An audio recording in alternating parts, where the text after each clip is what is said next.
विलक्षणते वाचून संभवत नाही. ज्ञेय म्हणजे समोरील ज्या पदार्थाचं ज्ञान होतं तो पदार्थ, आणि त्या पदार्थाचं जे ज्ञान त्यालाच आपण त्या पदार्थाचं ज्ञान असं म्हणतो. म्हणून त्या ज्ञानामध्ये जी विलक्षणता तयार होते ती ज्ञेय वाचून होत नाही. आता याच्या मधला भाग आहे तो पिवळसर आहे, बाहेरचा भाग गुलाबी रंगाचा आहे. हा ज्ञेयामधला काय आहे? भेद आहे. याला देठ आहे कालून हिरव्या रंगाचा आहे. या ज्ञेय पदार्थातला हा भेद आहे. म्हणून मी तुम्हाला, मला जे ज्ञान होईल किंवा याला पाहिल त्याला जे ज्ञान होईल ते असं ज्ञान होतं. म्हणून ते ज्ञान या ज्ञेय पदार्थातल्या भेदामुळं होतं. हा पदार्थ भेदाने निघतंय ना. मग आपले सगळे बघा ना, आपले फोटो, आपले सगळ्यांचे फोटो वेगवेगळे आहेत का नाही? चेहरा, म्हणून याच्या डोळे, नाक, कान, जे ठेवण त्याची याच्यात भिन्न भिन्नता असते. याला म्हणतात ज्ञेयातला फरक. आणि मग ज्ञान बी तसं होतं, म्हणून ज्ञेयावर आधारित असतं. बरोबर. त्यामुळे हां मैवम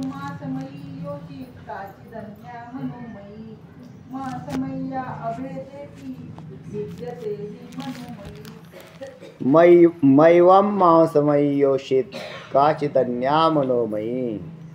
तेव्हा मा एवम भण, भण म्हणजे म्हणू नको असं, मा म्हणजे नको असं म्हणू नको. कसं तर यतः एका मांसमयी योषित, कारण एक मांसाची स्त्री, मांसाची म्हणजे शरीर पंचमहाभूतांचं, काचित अन्याचं मनोमयी, दुसरी जी आहे ती अन्या मनोमयी म्हणजे कल्पनेची. एक कल्पनेची आहे आणि एक ईश्वर निर्मित आहे. मांसमय्या अभेदे अपि, ती त्यांच्यामध्ये काय आहे तसा म्हणजे एकाच स्त्रीच्या ठिकाणी ही केलेली कल्पना आहे. तेव्हा सांगा काय म्हणतात.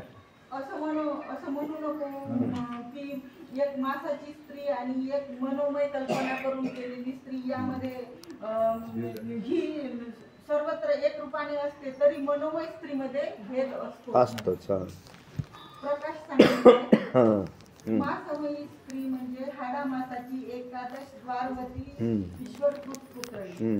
ही व्यवहारात एकसारखीच दिसते, पण तरी विषयी पुरुषाने केवळ मनोरथाने तयार केलेली ती भिन्न असते.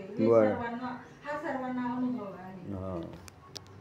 आता शंका आहे, भ्रांती, स्वप्न इत्यादी तसे बाह्य विषयांचा अभाव असतो. अभाव असल्यामुळे त्यातील वस्तू मनोमय असो. त्या शंका कशावर आधारित आहे? मनोमय असो. मनोमय असो म्हणजे त्याला म्हणायचं आहे मनोमय वेगळे आहे आणि जागृतीतले पदार्थ वेगळे आहेत, अशा प्रकारची शंका केली. आता भ्रांतीमध्ये भ्रांतीच असते,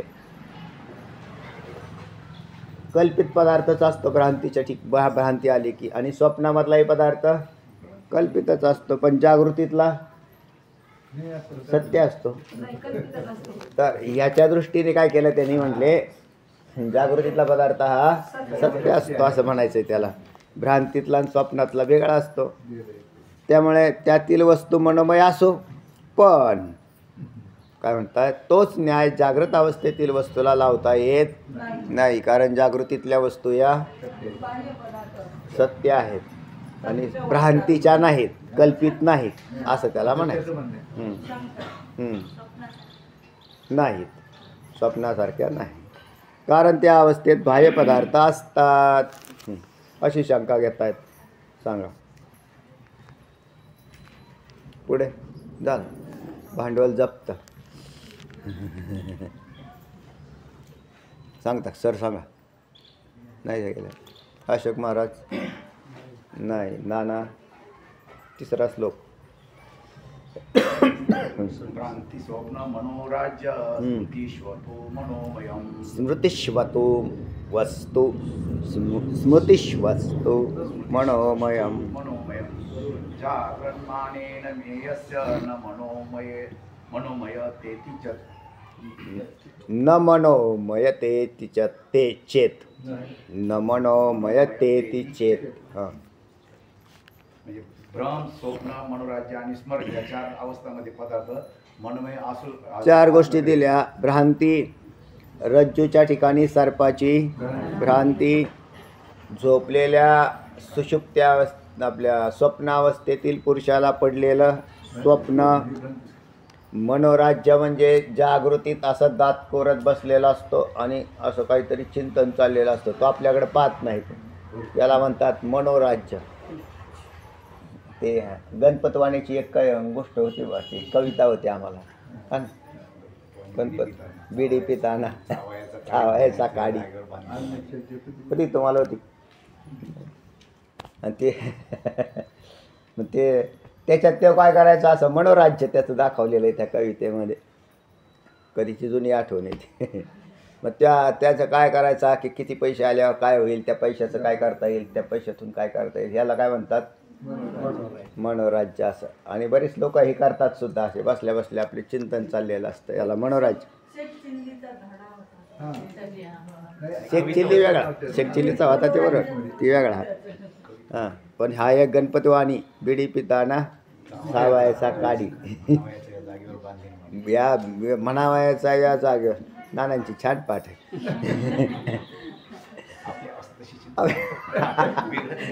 नाही, तुम्ही काय कल्पना करतात, तुम्ही नाही करत, मला माहिती तुम्ही काय करता हे मला माहिती. त्या आणि ती चौथी गोष्ट आहे ती स्मरण.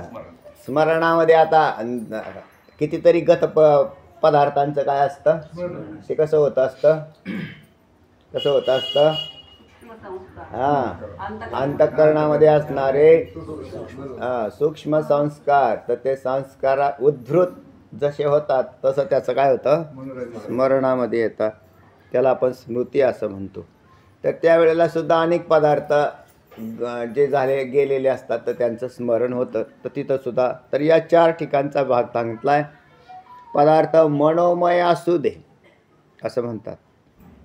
पुढे हे 4 पदार्थ पण जागृती जे प्रत्यक्षात दिसतात तेव्हा म्हणजे सत्यत्वाने वाटतात त्याला, म्हणजे असे. तर ह्याच्यातलं भिन्न आहे, भिन्नता आणि भेद दिसतोय त्यांना. पण जागृत अवस्थेमधले पदार्थ कसे काय राहतील, जागृतीमधले प्रत्यक्ष दिसतात, प्रत्यक्षच आहेत म्हणजे सत्य आहेत. हां, जसं प्राण्याला जेव्हा भ्रम होतो तेव्हा त्याला भाल्या त्या कल्पना तो करीत असतो. जसं की म्हणजे एखाद्याला घोडा जरी असतो तर त्याला तो बैल दिसतो, किंवा एखादा एक दिव्याची एक ज्योत असते त्याला ते अनेक ज्योती दिसतात. म्हणजे असे तो कल्पना मनाने कल्पना करतो अशी म्हणजे. आणि तसंच स्वप्न मनोराज्य आहे जे पूर्वी आले पदार्थ आहे, ते स्मरण इत्यादी स्थिती जी ती पदार्थ स्फुरण किंवा कल्पनामयच असल्यामुळे त्याला ते मनोमय म्हणता आले तरी चालते. पण जागृतीतल्या अवस्थेत मनोमय कशी म्हणता येते असं म्हणायचं आहे त्याला.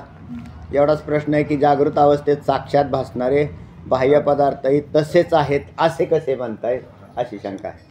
तेव्हा असे जर विचारतील तर उत्तर सांगितलं आहे, हरी बाडम्माने तुम्हे येन,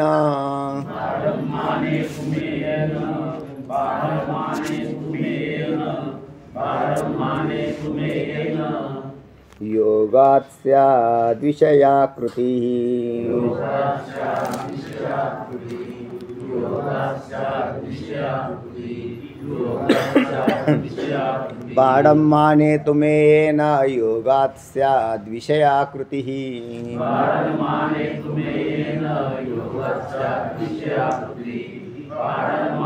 तुम्हे येन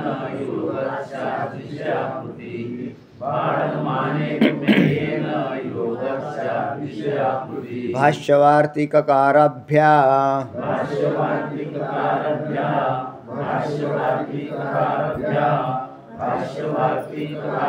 मयमर्थ उदीरितः,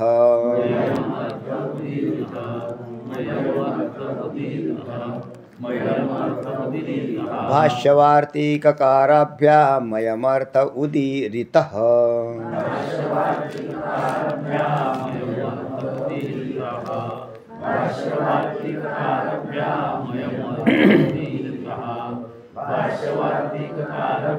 मयमर्थ उदीरितः, बाढम्माने तुमेन योगात् स्याद् विषयाकृतिः, भाष्यवार्तिककाराभ्यामयमर्थ उदीरितः,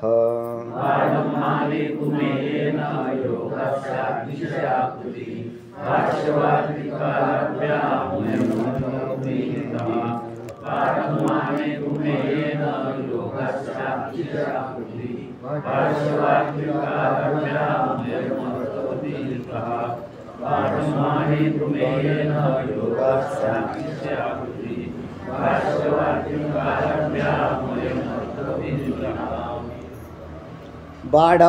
माने तू मेन योगात स्यात्. दचा त झालेला आहे तिथं स्यात्. आणि विषयाकृती ही त्यानंतर भाष्य वार्तिककाराभ्याम मचा अनुस्वार झाला आणि अयम आणि अर्थ असे दोन पद बाहेर पडली आणि उदीरितः आहे तसंच. बाढं माने तू मेन योगात स्यात् विषयाकृती भाष्यवार्तिककाराभ्याम अयम अर्थ उदीरितः. सांगता का गुरुजी? कराळे गुरुजी? नाही, शिंदे सर. बाढं माने मेयन मे एन हां योगास्त योगात योगात तेवढंच योगात. योगास विषया योगात अर्धात एवढंच घ्यायचं. योगात हां ते पद पूर्ण झालं. हां त्यानंतर पुढचं स्यात्. स्यात् हां. योगात स्यात् हं, विषयाकृती ही ही हं, भाष्य वार्तिककाराभ्या भ्याम. अम अनुस्वार कुठून आणला? मचा. मचा अनुस्वार आला भ्याम. आणि मचा अनुस्वार वाजा जाता म मधून खाली कोण राहिला? अ राहिला. अयम. अयम आणि परत य, तर यवरही पुढचा मचा अनुस्वार आणला म्हणून यवर अनुस्वार आला अयम. अयम अर्थ आणि य म मधला पुढच्या म मधला खाली काय राहिला? अ राहिला. तो झाला अर्थ ह. अर्थ कारण उ आलाय म्हणून अर्थ ह येईल बरं का. अर्थ उदीरितः. हां तर उदीरितः तर तिथं बरोबर आहे. तर बाढं माने तुमेन योगात स्यात् विषयाकृती भाष्यवार्तिककाराभ्याम अयम अर्थ उदीरितः. बाढं म्हणजे खरे आहे. बाढं पदाचा अर्थ काय? खरे आहे. खरं कसं आहे म्हणताल तर या अवस्थेत म्हणजे जागृत अवस्थेमध्ये तू म्हणतो त्या पद्धतीने विषय कसा आहे? बाह्य. आणि बाकीच्या ज्या अवस्था सांगितल्या 2-4 ठिकाणचा जे सांगितलं त्याच्यात विषय कसा होतो? मनोराज्यातला. म्हणजे संबंध कशाचा आहे तिथे? मनोराज्याचा येतो. ह्या बाहेरचा विषयाशी नाही संबंध आहे तिथं. जसं भ्रमपदार्थामध्ये सुद्धा कल्पितच पदार्थ धरला, स्वप्न धरलं, मनोराज्य धरलं आणि स्मरण इथं पदार्थाशी संबंध नाही असं म्हणता येतोच तो. तर त्या अवस्थेत बाह्य विषय असतो. खरं आहे तुझं, एवढाच अर्थ आहे. बाढं पदाचा अर्थ खरं आहे. पण त्यांनी ते खरं कसं काय मांडलं तर त्या अवस्थेत बाह्य विषय असतो असं त्याचं विश्लेषण म्हणून खरं. तू माने विषयाकृती ही तस्य मेन योगात स्यात्. माने म्हणजे अंतःकरणात. तू म्हणजे परंतु. तू म्हणजेच पण. तू म्हणजे पण माने विषयाकृती अंतःकरणात जी विषयाकार उत्पत्ती होते असते त्या विषयाकार उत्पन्न होत असतो. म्हणजे विषयाकार म्हणजे अंतःकरण हे विषयाकार बनत असतं. त्या आकाराचं बनत असतं असं म्हणायचं त्याला. तर त्याचा तस्य मेन योगात स्यात्. त्याचा विषयाशी संयोग झालेला असतो. त्याचा काय झालेला असतो?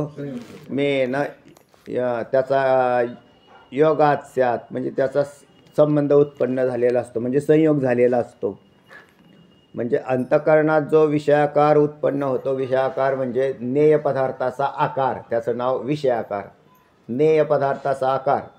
आता ह्या फुलाला मी जसं पाहिलं आणि पाहिल्याबरोबर चक्षुरेंद्रियाने याला जे रूपाचं ज्ञान झालं तर याचा आकार मी आता हे पाहिलं ना आणि मी हे बाजूला ठेवलं तरी माझ्या अंतःकरणात या फुलाचा काय आहे? आकार तयार झालेला असतो.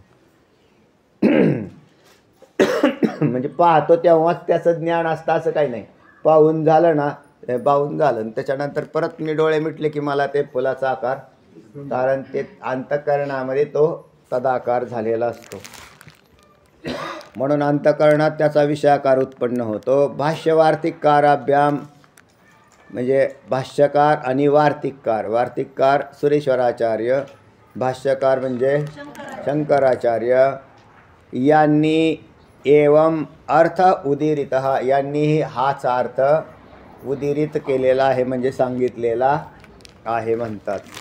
भाष्यकारांनी याला प्रामाण्य काय सांगतायत, भाष्यकार आणि वार्तिककार ते सुद्धा सांगतात की पदार्थ जसा पाहिला जातो, काय म्हटले मागं, की जसा ज्ञेय असतो तसं ज्ञान असतं.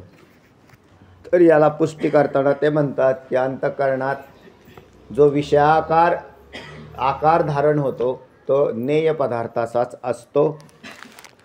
ज्ञेय पदार्थ जर नसेल तर अंतःकरणात आकार उत्पत्ती होणार नाही. चला, तो याच्यातला भाग असा आहे, ते जागृतीतले पदार्थ असो नाही तर मनोमय असो नाही तर आणखीन कुठलेही असो, त्यांनी काहीतरी आकार तिथे धारण केलेला असतो आणि त्या पद्धतीने अंतःकरण वृत्ती आकारमान होत असते. काय म्हणतायत ऐका, वाचा सर.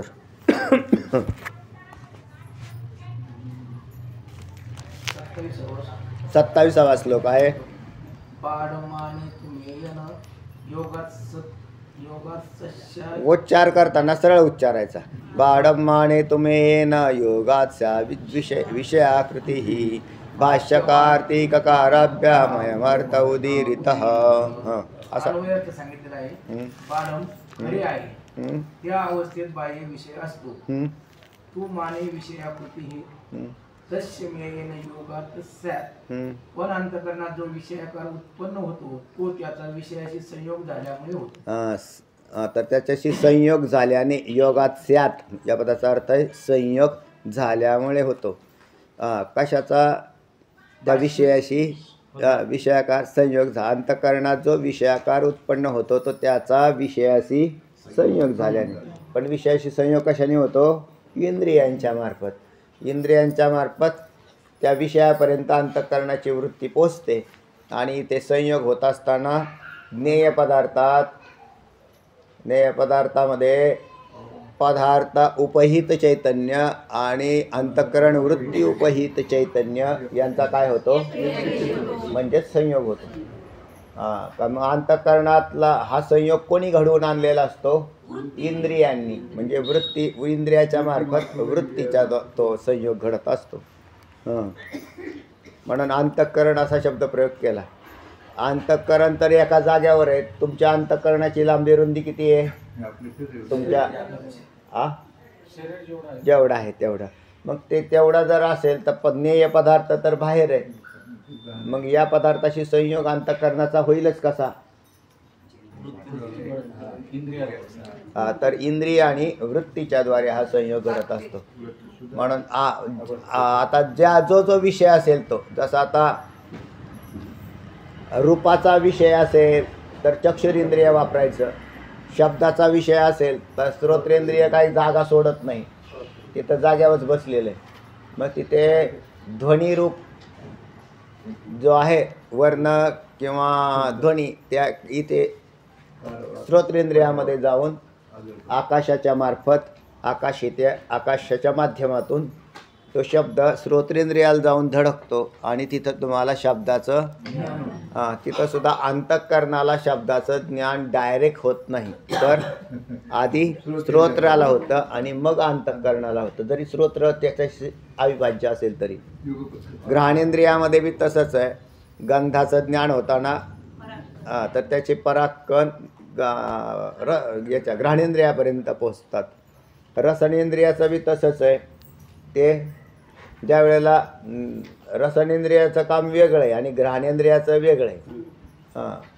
म्हणजे मिठाईचा वास आला तर तो घ्राणेंद्रियाला आला, पण मिठाईची चव कशी आहे ते रसनेंद्रियाचा संयोग झाला तरच कळेल. आणि 5वं बी एक बलवान इंद्रिय आहे, त्वगेंद्रिय, त्याला बलवान असं म्हटलं. तर त्याची अंतःकरणाची वृत्ती बाहेर जाताना दिसते. म्हणजे कारण याच्यामधून त्याच्याशी संबंधित पदार्थ संबंधच व्हावा लागतो तसा. पण मग आता हा मृदू आहे, हे मला ज्ञान कसं होतं आहे, हे मृदू आहे, तर त्याचा स्पर्श म्हणजे त्वगेंद्रियाच्या मार्फत हे ज्ञान होतं आहे. तर तिथं विषयाचा संयोग होताना दिसतो आहे. म्हणजे इंद्रिय माध्यम आहेतच. आणि नुसत्या इंद्रियांना नाही होत, कारण इंद्रिय जड आहेत, इंद्रिय सुद्धा जड आहेत. मग तिथं ज्ञान कसं होईल? तर तिथं अंतःकरणाची वृत्ती इंद्रियातून प्रवेश करून त्या विषयापर्यंत संयोगाला प्राप्त होते. तर आता तिथे झाल्यावर मग तिथं त्या वृत्तीचं काय काम आहे? आता मला इथं मृदतेचं ज्ञान झालं, मृदू आहे हा तक्क्या इथला, हा मृदू असं ज्ञान झालं. तर त्वगेंद्रिय काम करतं हे बरोबर आहे, पण हे त्वगेंद्रियाला ध्येय ज्ञान होत असताना असं कसं काय होईल? हे टपालाचं काम करता येते, बरोबर आहे. तर त्याच्यात ज्ञान कसं होतं? तर वृत्ती काय करते? अज्ञान आवरण भंग करते. म्हणजे काय आहे असं मला जर पहिली शंका आहे का काय काय लागते मागं, ते म्हणजे काय आहे, तर ते काय आहे मग ते वृत्ती स्थिर होते तिथे.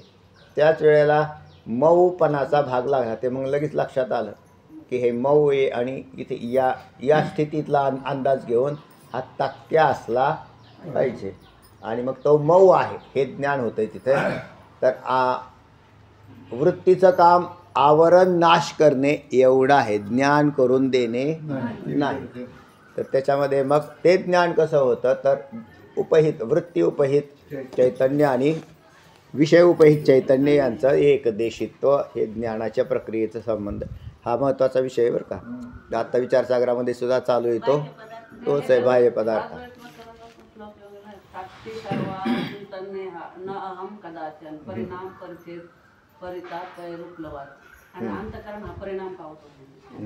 तर तिथं ज्ञान होते अंतःकरणाला. काय म्हणतेस सांगा? इथं अंतःकरण शरीराच्या आकार एवढं घेतं, मन बुद्धी चित्त याचा आकार तेवढं घ्यायचं. तर नाही, आता मन बुद्धी चित्त म्हणता वय, हा बरोबर आहे ना, कारण ते त्यांचे काय येतं? मनालाच अंतःकरण म्हणतात, अंतःकरणालाच मन म्हणतात. तुम्हाला ज्या वेळेला संकल्पात्मक बुद्धी तयार होते ना, तर त्या संकल्प विकल्प झाला की त्या अंतःकरणाला नाव काय येतं आहे? मन असं नाव येतं. आणि तो म्हणजे आता तिथे काय फक्त संकल्प विकल्प होतात एवढं काम आहे त्या अंतःकरण वृत्तीचं. कारण संकल्प विकल्प जे आहेत ते वृत्तीमार्फत होतात. अंतःकरणाचा जो आकार आहे तो शरीरजन्य आहेच, पण त्याला कार्य जर करायचं असेल तर त्याला काय लागेल? वृत्ती लागते. म्हणून अंतःकरणाची वृत्ती ही म्हणजे अंतःकरणाचा अविभाज्य घटक आहे. अंतःकरणाची वृत्ती ही अंतःकरणाचा असा घटक मानलेला आहे. जसं आता वैद्यकीय शास्त्रामध्ये असं म्हटलं, हृदय म्हटलं की एक विशिष्ट स्पेअर पार्टकडं लक्ष केंद्रित होतं. किंवा एखाद्या व्यक्तीला अटॅक आला तर ते म्हटले मग त्याच्या अंतःकरणाला अटॅक आला का काय? तर अंतःकरणाचा नसून तो एका स्पेअर पार्टशी संबंध आहे. तसं वेदांतशास्त्र तसं न करता अंतःकरणाची वृत्ती ही पूर्ण त्या मापाची असून ती वृत्ती सहित अंतःकरण. कारण याच्यात अजून एक सूक्ष्म भाग असा आहे, ही वृत्ती बाह्य पदार्थाचं ज्ञान करून देतेच, पण सूक्ष्म पदार्थाचं सुद्धा करून देते. कारण अज्ञानाचं ज्ञान ही वृत्तीने होतं. कशाचं? अज्ञान. आणि अज्ञान कसं आहे? सूक्ष्म आहे. म्हणजे अज्ञान सूक्ष्म आहे आणि अज्ञान कार्य असणारं अंतःकरण आहे ना. अंतःकरण हे अज्ञान कार्य आहे आणि त्या अंतःकरणाची वृत्तीच त्याच्या अज्ञानाचं सुद्धा ज्ञान करून देते. एवढंच नाही तर ती सुखाचं सुद्धा ज्ञान करून देते, फक्त त्याच्यामध्ये आवृत्तता असते. म्हणजे याचं आत्मस्वरूपाचं ज्ञान होतंय ना तिथे, पण तिथे अज्ञान आवृत्ताशी वृत्ती असते, म्हणून 100% काम होत नाही. हां, काय म्हणायचं तुम्हाला? भ्रम असेल त्यावेळेस अंतःकरणाचा विषय संयोग होतोय. हां, भ्रम असेल त्यावेळेस अंतःकरणाचा विषय संयोग होतोय. स्वप्न असताना किंवा कल्पना करत असताना, स्मरण होत असताना विषयाशी संयोग होत नाही. असा भाग आत्ताच सांगितला त्यांनी की अंतःकरणाला जेवढी ज्ञान होतात त्याच्यात भ्रमयुक्त ज्ञान आणि प्रामाज्ञान असे 2 प्रकार आहेत. जे इंद्रियांच्या मार्फत ज्ञान होतात त्याला प्रामाज्ञान म्हणतात, आणि जे अविद्यावृत्तीने होतात त्याला पण संयोग झाल्याशिवाय ज्ञान होतच नाही. स्वप्न असो काही असो तिथं आता म्हटले ना ते संयोग होतो ना, ते आकार विषय अंतःकरण वृत्ती आकारवान जर झाली नाही तर होणारच नाही. तर मग तो मूळ अवस्था एक आहे अशी की ज्याच्यामध्ये ज्ञानच होत नाही, काहीच होत नाही. कितीतरी असे राहतात की ज्यांची बुद्धी काम नाही करत तर तिथं कुठं ज्ञानाचं, मग ते असे नुसते असे बघत राहतात. ते पण पूर्ण ज्ञान होण्यासाठी वृत्ती हालचाल व्हायला पाहिजे त्याच्यात. तर आकारवानता यायला पाहिजे असं म्हणायचं त्यांना. त्याच्यात आकारवानता आणि आकारवानता जागृतीतल्याही उत्पन्न कशामुळे होतो तर त्याचा विषयाशी संबंध संयोग आल्यामुळे. बरोबर. पण स्वप्नावस्थेत विषयाचा संयोग कसा होईल? होईल ना, का नाही होणार. स्वप्नसुद्धा म्हणजे कल्पित द्रष्टा दृश्य आणि दर्शन हे कल्पित आहेत तिथे. कुठं? स्वप्नात. हां, कल्पित द्रष्टा आहेच आहे आणि कल्पित द्रष्ट्याच्या कल्पित वृत्तीचा कल्पित विषयाशी संयोग आहे आणि म्हणून कल्पित पदार्थाचं कल्पित द्रष्ट्याच्या ठिकाणी ज्ञान होत आहे. होणार नाही असं होणार, मग ते अज्ञानच होणार नाही. म्हणून ह्या आणि सगळ्यात मुळात तर असं आहे वेदांतशास्त्राचा मुख्य पायाच असा आहे की सगळं जगतच कल्पित आहे आणि मग कल्पित असाच संबंध खरा तर आहे. म्हणजे वास्तव कुठेच संबंध नाही, तर हे सगळा कल्पित संबंधच आहे. म्हणून कल्पित होतंय काम तिथे. काय म्हणतायत? भाष्यवाक्य तुमची पण शंका काय होती? मनबुद्धी चित्त अहंकार अंतःकरणाचे आकार आहेत, तर ते त्याच अंतःकरणाला मानतात. म्हणून मन तर अख्खं मन अख्खी बुद्धी असं. त्या वैद्यकीय शास्त्राप्रमाणे स्पेअर पार्ट नाही धरायचा. हा, एकच. हा, सगळा एकच. भाष्यवार्तिक कारभ्याम अयम एव अर्थः उदीरितः. भाष्यकार व वार्तिककार यांनी हेच सांगितले आहे. हे सांगितलेलं आहे म्हणतात अशा प्रकारचा एवम म्हणजे हेच चौली. मग आता प्रकाश सांगितले जागृतीत सुद्धा जेव्हा अंतःकरणाची वृत्ती इंद्रियद्वारा बाहेर पडून विषयाशी संयुक्त होते व त्यामुळे त्याच्यासारखीच होते, तेव्हा प्राण्याला विषयाचे त्याच्यासारखीच होते. त्या आकाराचे होते म्हणजे त्याच्या आकाराचे होते तर त्याच्यासारखीच होते. याचा भाग सांगतो तुम्हाला. आमच्याकडे त्या सई मामी होत्या. त्या गावात पहिल्यांदा टी व्ही आली. हां, टी व्ही आल्यावरती ते black and white T V होते ग्रामपंचायतीचा लावलेला आणि आम्ही सगळ्यात एक नंबरला पुढे असायचो कारण बघायला आपले हात जोडून. ते असे पाहायचे. त्यात काय आमची माती आमची माणसे ती सगळे जुना कार्यक्रम आपलं ते तेवढा असं काय. त्याच्यात ते दाखवायचे असे. त्याच्यात एक मोठा साप दाखवला. असा साप दाखवल्यावरती पोरं लागली ना पाहायला. ते कोणी सई मामी आलेल्या होत्या त्यांनी त्या पाहिल्या. हां, मग त्या सई मामीने ते पाहिल्यावरती अशा उभ्या राहिल्या अशा आणि तिथून ज्या पळाल्या थेट बाईकडे आल्या. ते म्हटले चावडीवर मोठा साप निघाला आहे. अंतःकरणाची वृत्ती कशाच्या आकाराची झालेली तर तो खरा नाही आहे, पण वृत्ती तर आकाराने धारण केली ना, क्रियासुद्धा करून दाखवली पुढची. तर असे आणि कितीतरी लोक ते ती घाबरट लोक राहतात ना, तर ते असे हा हो हो हा करत असतात. चित्र पाहिलं तरी किरडू तरी कापडायचे लहरी येत तसे साचे तसं येते. त्या ही खरी गोष्ट आहे. काय म्हटले? जागृतीत सुद्धा जेव्हा अंतःकरणाची वृत्ती इंद्रियाद्वारे बाहेर जाऊन विषयाशी संयुक्त होत असते त्यामुळे त्याच्यासारखीच होत असते. त्याच्यासारखी झाली का नाही ती वृत्ती, म्हणजे वृत्तीला विषय तोच बांधला, तेव्हा प्राण्याला विषयाचे ज्ञान होते. जर वृत्ती तदाकार झाली नाही तर ज्ञान होईल का? नाहीच होणार. म्हणून या जागृतीतल्या सगळ्या बाह्य पदार्थाला आमच्या अंतःकरणाच्या वृत्तीने खेचून आणलेले. म्हणजे आपला या पदार्थांशी संबंध कसा प्रस्थापित झालेला आहे? या वृत्तीच्या मार्फत झालेला आहे. म्हणून वृत्ती जर नसेल तर संबंध प्रस्थापित होत नाही.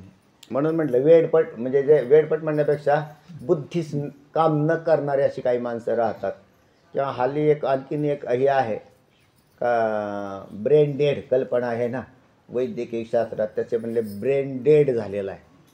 ज्या ॲक्सिडेंटमध्ये वगैरे काहीतरी होतं आणि मग त्याच्यात तो मनुष्य जिवंत असतो आणि मेंदू पूर्ण स्टॉप झालेला असतो. तो कॉमात म्हणजे तो ब्रेन काम नाही करत, तर त्याला ब्रेन डेड म्हणतात. मग ते मनुष्याला त्याचे व्यवहार करता येणार नाही, कारण वृत्ती बाहेर जात नाही, काम करत नाही त्याची ती वृत्ती. मग त्याला अशा वेळेला नाही. मग ते म्हणतात की मग अशी त्याला जिवंत ठेवून तरी काय उपयोग आहे, म्हणून त्याचे दान द्यायची बी एक प्रथा चालू झालेली. असं त्याचे ते इंद्रिय काहीतरी ते देतात, ते डेड झालेलं असं असं काहीतरी आहे अवयवदान. कारण त्याचा हे करणार कोण, हा विषय आहेच. चला. तस्मात व्यवहारात अंतःकरण विषयाकार झाल्यामुळेच प्रत्यक्ष ज्ञान होते. हां, ही प्रत्यक्ष गोष्ट ज्ञान. सिद्ध आहे. आता प्रत्यक्ष ज्ञान होते म्हणजे इंद्रियजन्य त्याच्या पद्धतीचं, ही गोष्ट सिद्ध आहे. हा सिद्धांत जरी आम्ही आमच्या पदाचा सांगत आहो असे नाही, तर एकंदरीत काय सांगायचं आहे, त्याचा प्रश्न होता जागृतीतला व्यवहार वेगळा आहे आणि मनोराज्याचा वेगळा आहे. पण मनोराज्याचा काय आणि जागृतीतला काय, दोन्ही ठिकाणी वृत्तीच्या मार्फत त्या पदार्थाचं ग्रहण होतं. विषय संपला. चला. हा सिद्धांत तरी आम्ही आमच्या पदाचा सांगत आहो असे नाही, तर भाष्यकार श्रीमद शंकराचार्य वार्तिककार श्री सुरेश्वराचार्य यांनी असेच प्रतिपादन केले आहे. आता भाष्यकारांनी असे कुठे म्हटले आहे म्हणून मला तर सांग. मूषासिक्तं यथा ताम्रम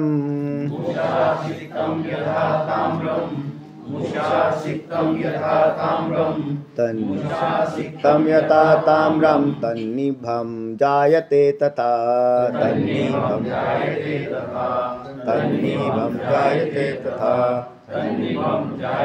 तथा मूषासिक्तं यथा ताम्रं तन्निभं जायते यत्तथा.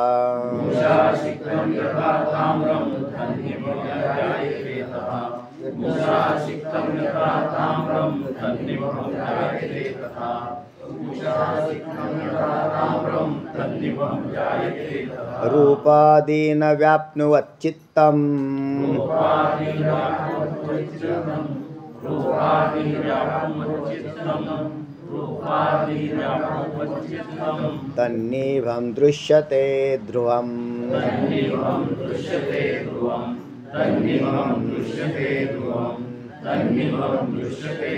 रूपादीन व्याप्नुवत् चित्तं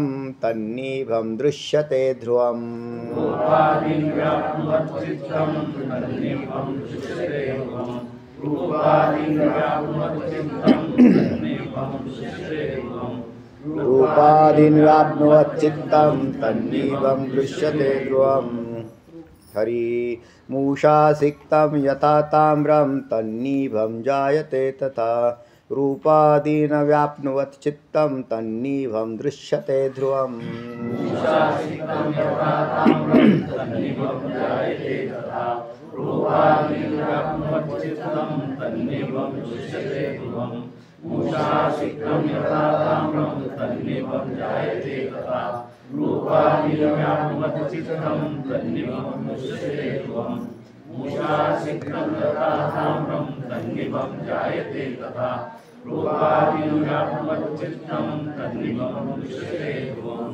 मूषासिक्तं यथा ताम्रं तन्निभं जायते तथा. एकही पदच्छेद नाही. रूपादीन इथं पदच्छेद आहे. आता पुढं व्याप्नुवत् चित्तं तन्निभं दृश्यते गृहम. एकच पदच्छेद आहे.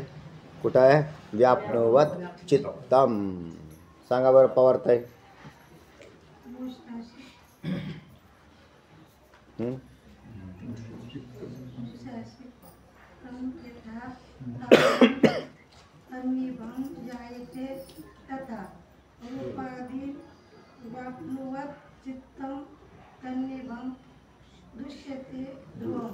बरोबर.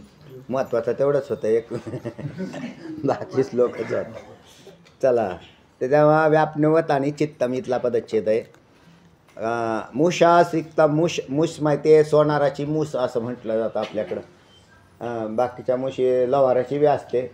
आता नवीन कारखाने तयार झाले मुश्याचे म्हणजे मुशीमध्ये तो रस ओतला की त्या आकाराचा तो जॉब तयार होतो. मूस ओतोनिया मेन सांडिले माऊली ज्ञानोबरांनी सांगितलं. तर तेव्हा त्याला मुशी असं म्हणतात.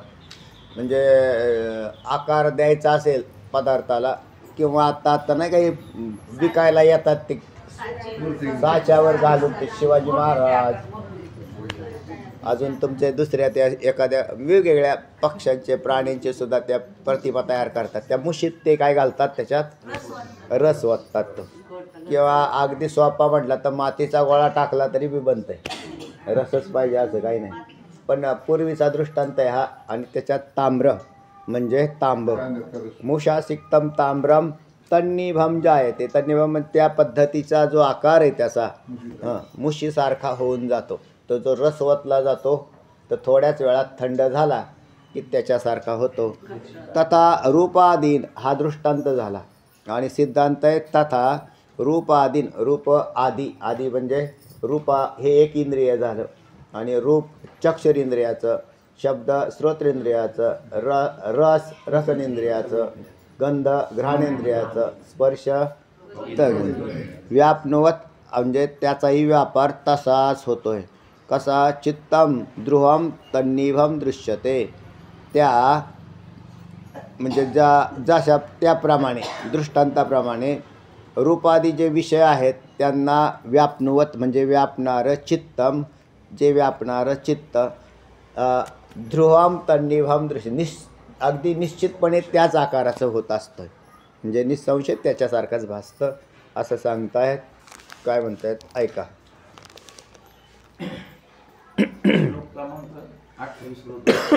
हा मुषा सिक्तम यथा ताम्रम तन्निभम जायते तथा रूपादीन व्याप्नुवच्चितम तन्निभम दृश्यते ध्रुवम. अन्वयार्थ सांगितलं आहे. चित्तम असं आहे. व्यापनुवत चित्तम. एक च गेला की दुसरा च राहतो. अन्वयात सांगितलेलं आहे यथा मुषा सिक्तम ताम्रम तन्निभम जायते. ज्याप्रमाणे मुशीत ओतलेला तांब्याचा रस मुशीसारखा होऊन बाहेर पडतो. मुशीसारखा होऊन बाहेर पडतो. त्याचा अगोदर कसा असतो तो सैल असतो. रस कसा बी असेल तसा त्याला आकार दिला की त्याच्या आकाराचा होतो. आता इथला आकार कोणता आहे सिद्धांतामधला. आपण समजा हाच गुलाबाचं फुल आहे हे. या फुलाच्या आकाराचा आता माझी वृत्ती याला व्यापते आणि व्यापल्यानंतर याचा आकार धारण करून हृदयात त्याला धारण करते. बरोबर आहे का नाही. हा सिद्धांत आहे आपला. आता याच्यावर शंका घेतलेली पुढच्या श्लोकामध्ये येणार आहे ते आणखी.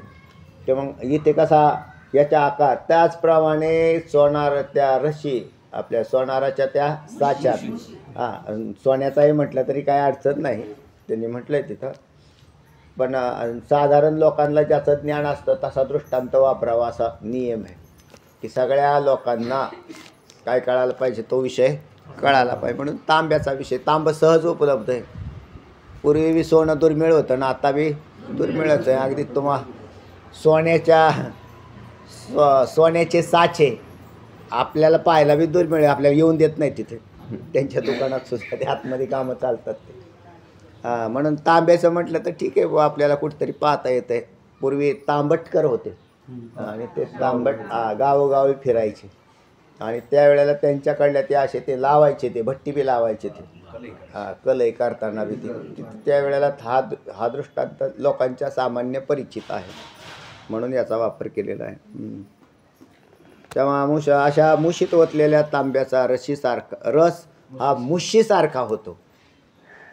रस मुशीसारखा होतो. हे रसाचं श्रेष्ठत्व आहे की तो थंड झाल्यावर मुशीसारखा होतो आणि थंड नसतो त्यावेळेला तो रसच असतो. आपली वृत्ती बी तशीच आहे त्या रसासारखी. ज्या आकाराकडे जाईल त्या आकाराची होते. ज्या विषयाचं जाईल त्या विषयाचे आकार धारण करते. तथा रूप वाचा तथा रूपादीन व्याप्नुवच्चित्तम ध्रुवम तन्निभम दृश्यते. त्याप्रमाणे रूप रस इत्यादी विषयांना व्यापणारे चित्त निसंशय त्याच्यासारखे भासते. निसंशय याच्यात संशय घेण्यासारखं काय कारण कारण आपला अनुभव. सगळ्यात मोठा स्ट्रॉंग काय आहे यातला आपला अनुभवच आहे की आपलं बरोबर हे असा फोटोकडे पाहिलं की फोटोच्याच आकार धारण करते. थोडा वेळ त्याला धरते धरते लगेच दुसरीकडे काय पाहिलं, एखादी वस्तू पाहिली की त्याचा आकार लगेच धारण करते. त्याचा प्रकाश सांगतात. अशा किती वस्तू धारण केल्या असतील हृदयात आपण. अनादी कालापासून या सगळ्या वस्तूंच्या मध्ये फिरतो आपण आणि त्याला धारण करून हृदयामध्ये असे ठेवलेले. नवीन बाजारात तर दररोज नवीन वस्तू येतात, त्याला पाहिलं की त्याला असं. तर असा विषय आहे. चला त्याचा प्रकाश सांगतात. आता त्यापैकीच एक देव ठेला. पांडुरंगाला सुद्धा एक विषयच केलेला आहे का नाही, साकार सगुण परमात्मा. पण याला धारण करा असं सांगितलं. त्याला धारण करण्यासाठीच त्याला जागा नाही तर त्याला जागा नाही राहिली. त्या संतांनी सांगितलं त्याला तुम्ही याला धारण करा. आता त्याला धारण करा तर तोही एक विषयच आहे. म्हणजे मूर्ती ही काय विषयच आहे. त्या मूर्तीला धारण केल्याने आणि जड पदार्थांना धारण केल्याने फरक काय पडला? संवादी भ्रम विसंवादी. इच्छित फलाची हा एक भाग आहे, संवादी आणि विसंवादी. पण त्याच्यात बाह्य पदार्थाला धारण केल्याने वृत्ती बहिर्मुख होते आणि याला जे धारण केलं तर वृत्ती अंतर्मुख होते. ह्या दोघांच्या मधला फरक आहे. म्हणजे ते मूर्तीला असं धारण करायला लागल्यावर मग मूर्तीला धारण करायला लागल्यावर त्याला परत शिकवलं की मग आम्ही असं करा, परत म्हटले ध्यान धारणा करा. तुम्ही त्याचं ध्यान करा. सगुण रूपाचं करायचं, सगुणचं करा. आणि सगुणी भजता निर्गुणी पावले. तर त्याला आपोआप अंतर्मुख वृत्ती करण्यासाठी त्याचा उपयोग होतो. तर तेव्हा याच चित्तवृत्तीने हाही विषय धारण केलेला आहे. चला त्याचा प्रकाश सांगतात. व्यावहारिक लोक धातूचा रस करून तो मुशीत ओततात. व्यावहारिक म्हणजे हेच भांडी तयार करणारे, बाकी दुसरे कोण? वेगवेगळे भांडी तयार करताना त्याला त्या आकार द्यायचा असेल तर त्याची मुसच लागेल. साचा पाहिजे त्याचा. व्यावहारिक लोक धातूंचा रस करून तो मुशीत ओततात व निरनिराळ्या मूर्ती आणि गोटीव पदार्थ करीतात. हे सर्व प्रसिद्ध आहे.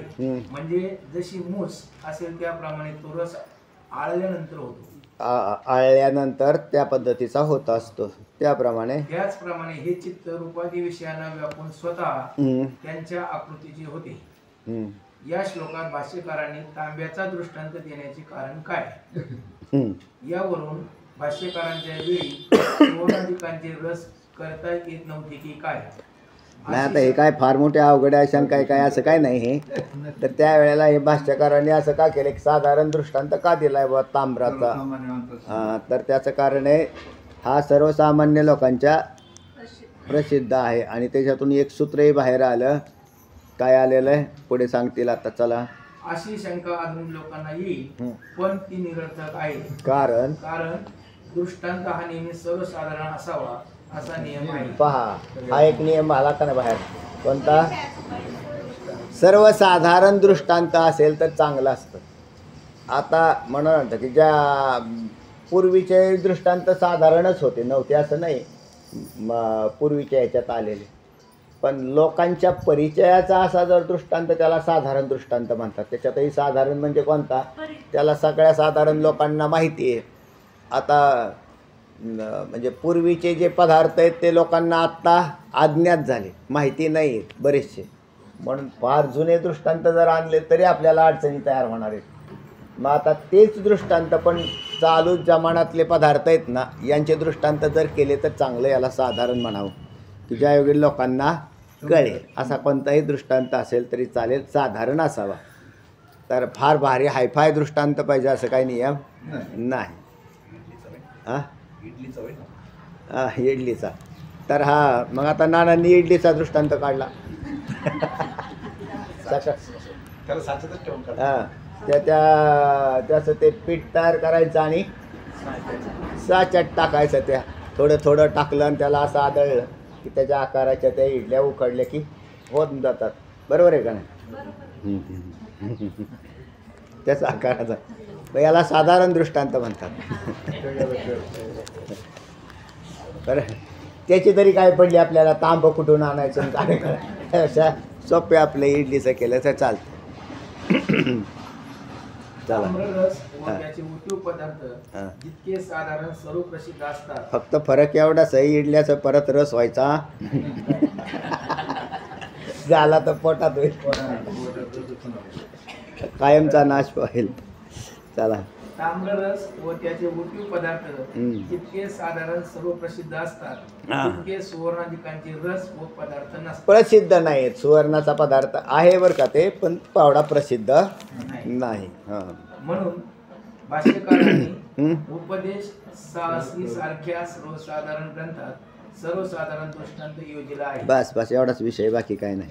अहो अहो पण ताम्रादी धातूंचा अग्नी संपर्काने रस होतो हम्म. व तो मुशीमध्ये ओतला असता थंड होऊन आळतो. मुशीमध्ये जो आकार कोरलेला असतो तोच आकार त्याच्यावर उठतो हे प्रसिद्ध आहे.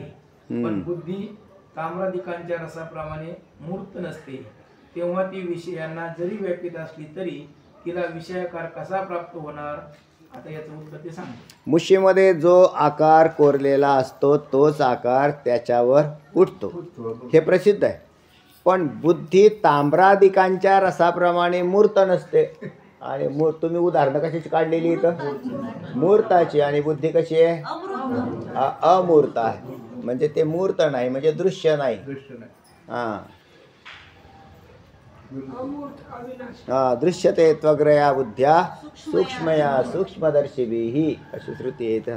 दृश्यते त्वग्रया, दृश्य पदार्थाचा आकार धारण करते.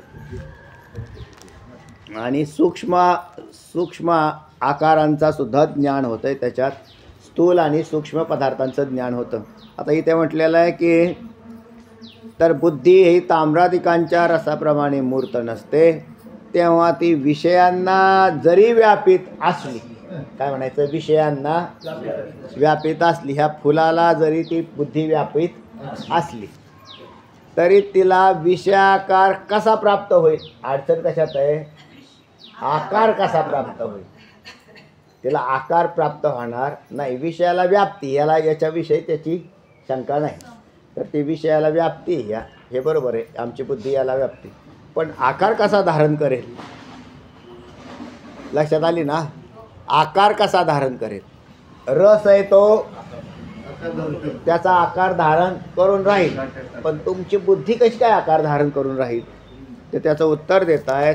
व्यंजको वा यथा लोको व्यंगस्याकारताम्यात् व्यंजको वा यथा लोको व्यंगस्याकारताम्यात् सर्वार्थ व्यंजकत्वाधीर धी पर्यंत व्यंजकत्वाधी सर्वार्थ व्यंजकत्वात् धी फक्त आधी सर्वार्थ व्यंजकत्वादीरर्थाकारा प्रदृश्यते. रर्थाकारा प्रदृश्यते. सर्वार्थ व्यंजकत्वाद्धीरर्थाकारा प्रदृश्यते. अर्थाकारा प्रदृश्यते. अर्थाकारा प्रदृश्यते. सर्वार्थ व्यंजकत्वाद्धीरर्थाकारा प्रदृश्यते. हरि व्यंजको वा यथा लोको व्यंगस्याकारताम्यात् सर्वार्थ व्यंजकत्वाद्धीरर्थाकारा प्रदृश्यते.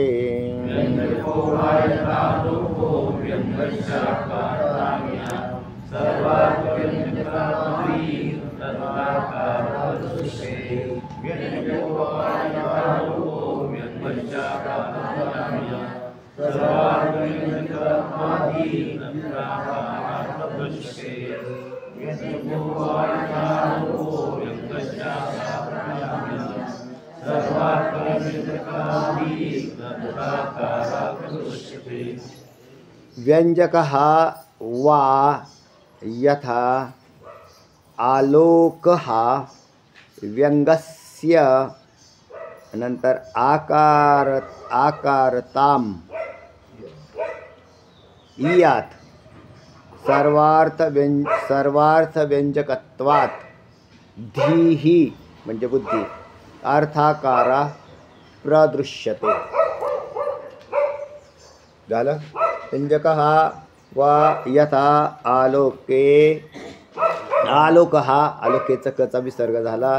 व्यंगस्य आकारताम इयात सर्वार्थ व्यंजकत्वात धीही अर्थाकारा प्रदृश्यते. बरोबर सांगा. शिरोळेताई सांगा.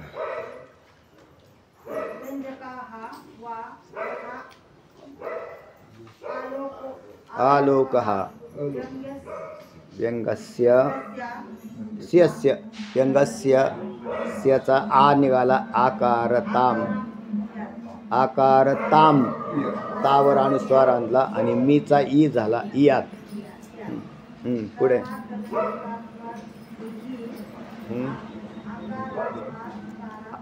अर्थाकारा प्रदृश्यते. तेव्हा व्यंजकः यथा वा व्यंजकः आलोकः आलोक म्हणजे प्रकाश. व्यंगस्य आकारताम इयात यथा म्हणजे ज्याप्रमाणे असं म्हणा किंवा व्यंजकः आलोकः म्हणजे प्रकाशक जो आलक आहे पदार्थाच्या आकारत्वास प्राप्त होतो. जसा दृष्टांत आला. यथा म्हणजे दृष्टांत कशाचा म्हणतात तर ज्या पद्धतीने हा जो उजेड जो आहे ना प्रकाशाचा जो उजेड आहे तो हा पदार्थाच्या आकारत्वाला प्राप्त होतो. आता पदार्थाचा म्हणजे प्रकाश उजेड कुठून आणला तुम्ही तर तो जसा सूर्याचा जो उजेड आहे तो त्या प्रकाश याला प्राप्त झाला. आता सूर्य नाही धरायचा बरं का, त्याचा उजेड धरायचा. तो प्रकाशक उजेड जो आहे तो ज्या वेळेला आपण सगळे रात्र असते त्यावेळेला इथे सगळे पदार्थ तर पडलेलेत पुष्कळ इथे, पण त्यातला एकही पदार्थाचं ज्ञान होत नाही. आलोक संयोग. हां तर तसा इथला मुख्य जो आलोक आहे म्हणजे प्रकाश तो काय होतो ज्या वेळेला प्रकाश येतो त्यावेळेला त्या पदार्थाच्या आकाराचा प्रकाश झाला का नाही. जर प्रकाश त्या आकाराचा झाला नाही तर पदार्थाचं ज्ञान कसं होईल. याला मी ज्या वेळेला पाहतो त्यावेळेला याच्यावर अंधाराचं आवरण सुद्धा आहे या पदार्थावर, आणि हा जो उजेड जो दिसतोय त्या उजेडामध्ये त्या उजेडाचा उजेड जो प्रकाशक किरण आहेत त्या आकार याचा धारण केलेला आहे म्हणून ही पदार्थ चमकू लागला आहे म्हणजे दिसतोय आपल्याला. हा दृष्टांत आणलेला आहे त्यांनी. आता हा कशासाठी आणला आहे तर ते म्हटला होता हा मूर्ततेचा संबंध आणायचा म्हणून हा प्रकाश सुद्धा कसा आहे अमूर्त म्हणजे बुद्धिवृत्तीप्रमाणे म्हणून दृष्टांत थोडा बदललेला आहे. तेव्हा असा प्रकाशक जो उजेड तो प्रकाश्य म्हणजे ज्यांचं प्रकाशन होतं ते पदार्थांच्या आकाराला तो प्राप्त झालेला आहे. कोण हा उजेड. त्या पद्धतीने तथा धी म्हणजे बुद्धी त्याचप्रमाणे ही बुद्धीसुद्धा सर्वार्थ व्यंजकत्वात म्हणजे सगळ्यात व्यंजक म्हणजे सगळे पदार्थ जेवढे पदार्थ आहेत तेवढे सगळ्या पदार्थांच्या सर्वार्थ व्यंजकत्वात म्हणजे सगळ्या पदार्थांना अर्थाकार प्रकाशते त्याच्या पदार्थांच्या आकाराला धरून ती प्रकाशित होत असते. त्या पद्धतीने बुद्धीसुद्धा या लौकिकातल्या सगळ्या पदार्थांच्या आकाराला प्रकाशित करते. कशी म्हणताल तर जसा उजेड जो आहे तो भौतिक पदार्थांच्या आकाराचा होऊन त्या पदार्थांना तो प्रकाशित करत असतो म्हणजे दाखवत असतो. आणि याला वेदांतशास्त्रात आलोक संयोग म्हणतात किंवा सगळे पदार्थ हे अंधारात आहेत. या विश्वामध्ये पहिले दोन घटक धरायला लागतील तुम्हाला. एक म्हणजे प्रकाश हा घटक आणावाच लागेल, त्याच्याशिवाय यांची प्रकाशनच होणार नाहीत. म्हणून जगतातले जड पदार्थ जेवढे बी आहेत, हा पदार्थ फुल स्वतः प्रकाशित आहे का? नाही. तर याचं प्रकाशन करावं लागतं त्याच्यासाठी. आता हिरा म्हटलं तर समजा त्याच्या ठिकाणी स्वयंप्रकाशितता आहे, म्हणून त्याला प्रकाशित करायला आणण्याची आवश्यकता नाही राहणार. तर मग ओरिजिनल हिरा बरं का. किंवा दीप त्याला हे म्हटलं, कारण दीपसुद्धा अग्नी तो प्रकाशित आहे, म्हणजे तो एक पदार्थच. दीप नावाचा हाही एक पदार्थ आहे. रवी दीप हिरा दाविती देखणे. सूर्याला प्रकाशित करायला सुद्धा नवीन उजेडाची आवश्यकता लागणार नाही. सूर्याची सूर्यपान तर तेव्हा बरोबर आहे. पण आता हे फुलाला पाहायचं असेल तर याला प्रकाशाची आवश्यकता. मग आता या फुलाला प्रकाशित कोणी केलेलं आहे? उजेडाने. ते म्हटले उजेडाने केलं, पण उजेडाने पदार्थ दाखवला, याचं ज्ञान कोणी केलं? आम्हाला ज्ञान प्रकाशाला होत नाही, फक्त आम्ही प्रकाशाचा दृष्टांत वापरला. आणि त्याच प्रकाराने हा दुसरा बुद्धिरूपी प्रकाश आहे की ज्याने काय होतं? या पदार्थाचं ज्ञान होतं. चला वाचा.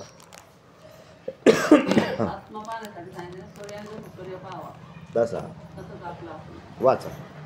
व्यंजको वा यथा लोको व्यंग्यशाकारतानिया सर्वार्थ व्यंजकत्वादी रर्थाकारा प्रदुष्यते. अन्वयात सांगितलेलं आहे, यथा वा व्यंजकः आलोकः व्यंग्यस्य आकारताम यात. किंवा ज्याप्रमाणे प्रकाश्य पदार्थाच्या आकारत्वास प्राप्त होतो, तथा दिही सर्वार्थ व्यंजकत्वात अर्थाकारा प्रदर्शते. त्याप्रमाणे बुद्धी सर्व पदार्थांना प्रकाशित करणारी असल्यामुळे विषय रूप भासते. ज्याप्रमाणे प्रकाशक उजेड कसा आहे? प्रकाश्य पदार्थाच्या आकारत्वास प्राप्त होतो. प्रकाश्य म्हणजे ज्या पदार्थाचं प्रकाशन केलं जातं त्याला म्हणतात प्रकाश्य. ज्याच्याद्वारे केलं जातं त्याला म्हणतात प्रकाश ज्या पदार्थाचं प्रकाशन करतो त्या प्रकाश्य पदार्थाच्या आकारत्वास प्राप्त झाला. प्रकाश्य म्हणजे ज्याचं प्रकाशन करायचं त्याच्या आकाराला प्राप्त झाला. त्याप्रमाणे बुद्धी सर्व पदार्थांना प्रकाशित करणारी असल्याने त्या पदार्थाच्या आकाराची होते, विषयरूप भासते, असं होते. आणि दृष्टांत प्रकाशाचा घेतला, मूर्त मरून भेद तयार झाला थोडा, म्हणून दृष्टांत बदलला. चला. आता प्रकाश सांगितलेला आहे.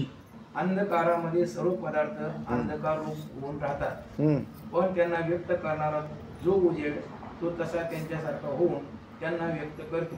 बरोबर. त्याप्रमाणे ही बुद्धी स्वतः विषयांच्या आकाराची होऊन त्यांना भासवते. स्वतः त्या आकाराची होऊन त्यांना भासवते.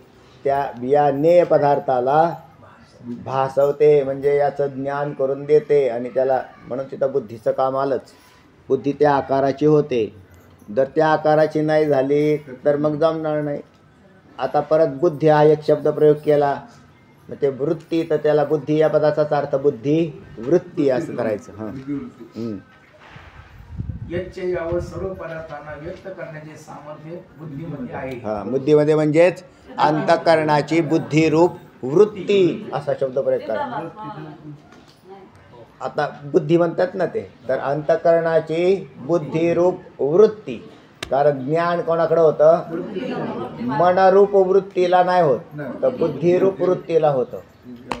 म्हणून तिथे शब्द प्रयोग बुद्धिरूप वृत्ती. त्यामुळे इंद्रियाची संयुक्त होणाऱ्या पदार्थाशी संयुक्त होऊन ती तात्काळ त्या पदार्थासाठी स्वतः होते. त्या पदार्थाची तात्काळ त्या पदार्थाची होते. आणि त्यामुळे तो पदार्थ भासू लागतो. तो पदार्थ भासू लागतो म्हणजे त्याचं ज्ञान व्हायला सुरुवात होते. जशी होईल तसं ज्ञान होतं. एकाच पदार्थ एकच असतो आणि 5 लोकांनी पाहिलं, पण त्याला पाहण्याचं जर त्याची नजर आहे आणि त्याच्याप्रमाणे त्या व्यक्ती त्याचं ज्ञान सांगत असतो. हे बी विशेष आहे. काय बारकावा असतो ना, बाजारात गेले ना लोकांची 30 नजर ज्यांची त्याच्यातली दृष्टी नजर असते ना, आता नजरेतला फरक असा आहे, एखादी गाय घ्यायला गेले बाजारात तुमच्यासारखे, तर ते म्हणजे आम्हाला गाय तर लांबून गायच दिसते आम्हाला, ह्याच्यापेक्षा दुसरं काय दिसते, पण त्या घेणा जो कोणी त्यातला दर्दी असतो ना, तर त्याला काय काय दिसेल त्यातलं काय सांगता येत नाही, कारण त्याची काय असते, त्याची नजर आहे, तो बरोबर ओळखतो असा असा की ही असं आहे, ही असं आहे, हिच्या तोच विचारतो असं असं तर नाही ना ह्या गाईमध्ये काय, ते त्याला कसं काय कळाल ते, तर त्याचा तो पारखी असतो. ते संजय जो होता तो घोड्यांचा पारखी होता, त्या घोड्यामध्ये बी बऱ्याच खोडी आहेत वाटतं, 72 खोड्या, आणि त्या खोड्या ज्ञात करायच्या आणल्यावर त्याला बुद्धीच लावावं लागेल ना. आणि वरून घोडा पाहिला तर सगळ्यांना सारखाच दिसतो, असं आहे ते पण पाहण्याची नजर आहे ती, आणि त्याला इथं बी बुद्धीचाच वापर केलेला आहे सगळा. पुढे प्रकाश निराकार आहे असे तार्किकांना अभिमत असल्यामुळे, असे तार्किकांना म्हणजे वाटत असल्या कारणाने की प्रकाश हा काय आहे, निराकार आहे, हे तार्किकांना वाटतं, आम्हाला वाटत नाही. तार्किकांना वाटतं ना, न्यायशास्त्रामध्ये आहे ना, त्यांनी ते मांडलेलं आहे ते की हा काय आहे, निराकार आहे, प्रकाशाला आकार नाही असं मानलेलं आहे. आणि तुम्हाला का नाही वाटत बरं? अहो रूप कुठं निर्माण झालेलं आहे, आणि मग प्रकाश कशाचं आहे, तेच आहे ना. आणि एक म्हणून ते रूप मानत नाहीत, आणि वेदांती मात्र रूप हे त्याचंच आहे असं मानतात. हां, मग त्यांनी द्रव्य मानलेलं आहे. हां, चला पुढे. प्रकाश निराकार आहे असे तार्किकांना अभिमत असल्यामुळे त्यांच्या दृष्टीने हा दृष्टांत योग्य आहे, पण श्रुतीमध्ये प्रकाश मूळ सत आहे असेच वर्णन आहे. हां, पण श्रुतीमध्ये मात्र अर्थ वेगळा आहे, आणि यांनी तार्किकांचा अर्थ वेगळा आहे. पण आम्ही दृष्टांत कुठला आणला? तार्किकांचा. कारण त्या मग घ्या तुमच्या दृष्टांताने तुमचं समाधान करू. चला आता तार्किकांच्या वचनाचा उल्लेख करतात. आता वार्तिककारांच्या वचनाचा उल्लेख करतायत. तर सुरेश्वराचार्यांनी काय सांगितलं पाहू नंतर. पुंडलिक वरदा विठ्ठल श्री ज्ञानदेव तुकाराम पंढरीनाथ भगवान माऊली ज्ञानेश्वर महाराज.